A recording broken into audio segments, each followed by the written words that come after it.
For years, we have heard allegations of the so-called Epstein hoax. And you know what?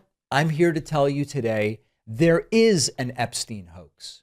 And the Epstein hoax was the attempt to perpetuate the lie for years that Donald Trump had nothing to do with Jeffrey Epstein. Here's just one example of what I'm talking about. Trump referring to the hoax of Jeffrey Epstein. As far as the Epstein files is, I have nothing to do with Jeffrey Epstein. I threw him out of my club many years ago because I thought he was a sick pervert. Remember that that's a lie. Trump threw him out because he stole an employee from Trump's spa. But I guess I turned out to be right. But you know who does have? Bill Clinton, Larry Summers, who ran Harvard, was with him every single night, every single weekend. They lived together. They went to his island many times. I never did.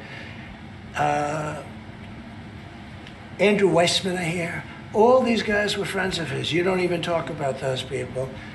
You just keep going on the Epstein files.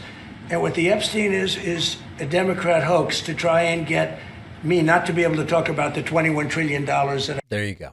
Now, of course, the only hoax was the one that attempted to convince people that Trump had nothing to do with Jeffrey Epstein. None of it's fake. None of it's imagined. None of it relies on conspiracy theories. We have real victims. We have flight logs that put Trump on Epstein's plane at least 8 times. We have money trails. We have photos. What's fake is the idea that somehow all of this stops mattering when Donald Trump's name is involved. Democrats on the House Oversight Committee released these numerous batches of Epstein-related material, and it includes powerful people. And among those people is Trump. Trump has acknowledged he's known Epstein for decades, called him a terrific guy, said he liked women on the younger side. None of that spin. That's Trump on the record in the early 2000s. And now the defense is always the same. They had a falling out and Trump didn't do anything wrong and that's it. That to me dodges the real question. Either Trump spent nearly 2 decades around Jeffrey Epstein and failed to notice what Epstein was doing, or he noticed and he chose not to say anything. Those are kind of the options right now. Neither one reflects intelligence. They reflect failings of character. And the fact that the word hoax keeps getting used, it's Trump's all-purpose eraser.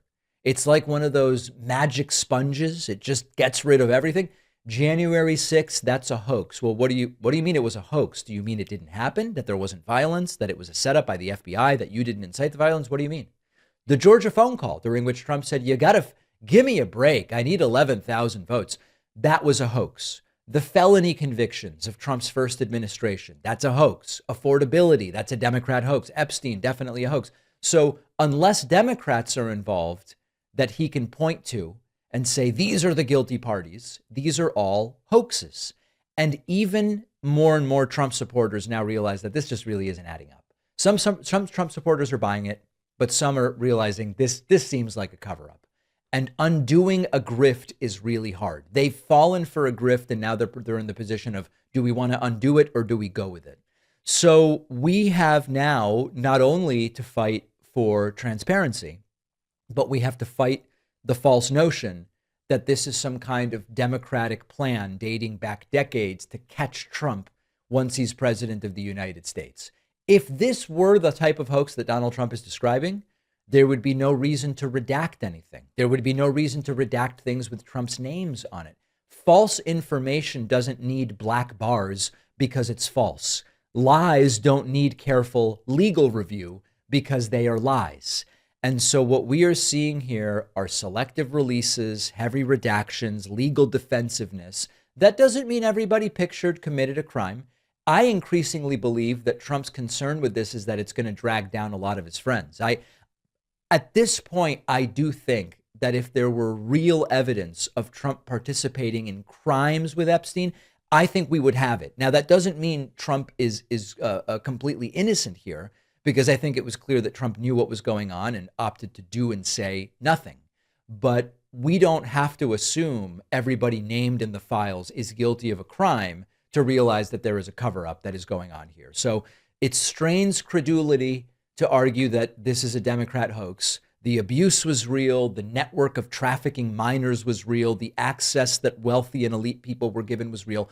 The only hoax was the claim that Trump had nothing to do with it, that he was unfairly targeted, that he's not in the files, and that he never flew on Epstein's plane, all of which no longer hold up under the evidence. So when they tell you it's a hoax, if you see it on Reddit or on X or wherever you're hearing that, tell them the hoax was that Trump wasn't involved, which now we know that he indeed was.